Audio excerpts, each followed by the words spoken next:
या महानगरपालिकेमध्ये ज्या 20 कोटी रुपये द्यायचं आलेलं असताना आज ज्या परवा दिवशी झालेल्या जिल्हा मंत्री यांनी आम्ही जागा वापस करणार त्याप्रमाणे आम्ही आमचे आमदार आहेत त्यांनी आज कमिशनरला डायरेक्शन दिलेत म्हणून सांगितले। त्याप्रमाणे कमिशनरनी काल नाही परवा दिवशी हायकोर्टामध्ये सांगून टाकले की आम्ही जागा वापस द्यायलोय।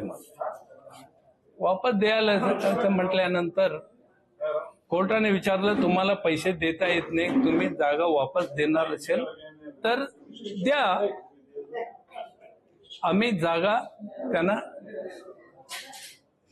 वापस देतो आणि त्या रोडवरती घर बांधून काही बांधून देत असंच ऑर्डर पास झाले। पण असे असताना त्या बाळासाहेब पाटलांच्या वकिलांनी विचारलं की आम्ही जागा आमचं मिळालं परंतु ह्याचा डॅमेजेस कोण देणार। तर त्यावेळेला हायकोर्ट जजनी सांगितले की तुम्ही दुसरं रेट फाईल करा कॉम्पेन्सेशनसाठी, आम्ही तुमचा विचार करून सांगतो म्हणून। हे झालेलं असताना त्यावेळेला कोर्टाने हे स्ट्रक्चर पास केलं, कमिशनरला 5 लाख रुपये आणि त्यांचं इन्क्रीमेंट 2 इन्क्रीमेंट आणि त्यांचं प्रमोशन होऊ नये असंच ऑर्डर पास झालं। मग ह्या कॉर्पोरेशनच्या वकिलांनी विनंती केल्यानंतर सोमवारपर्यंत ते ढकलण्यात आलं, परंतु सोमवारच्या आत ही जागा मात्र महानगरपालिकेचे कमिशनर आणि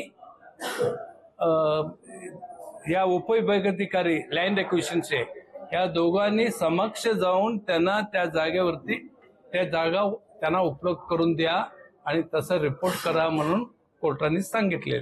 सोमवारी त्याचा फायनल त्यांनी बाकीचं ऑर्डर सगळं डिक्टेट झाले, फक्त ह्याच्यासाठी राहिले। नुकसान भरपाईसाठी त्यांनी द्या। माझं म्हणणं हेच आहे की जिल्हाधिकाऱ्यांनी ज्या 4 केसेसमध्ये जे पत्र लिहिले लँड एक्विजिशन ऑफिसर म्हणजे असिस्टंट कमिशनरला 4 केसेसमध्ये सिटी इम्प्रुव्हमेंट जे स्मार्ट सिटीने दिलेलं आहे त्याप्रमाणे आम्हालाही हे केसमध्ये त्यांनी द्यावं। हे एक झालं। पुढेही आता आणि डिस्कशन होणार आहे सोमवारी, इथंच थांबलं नाही ते।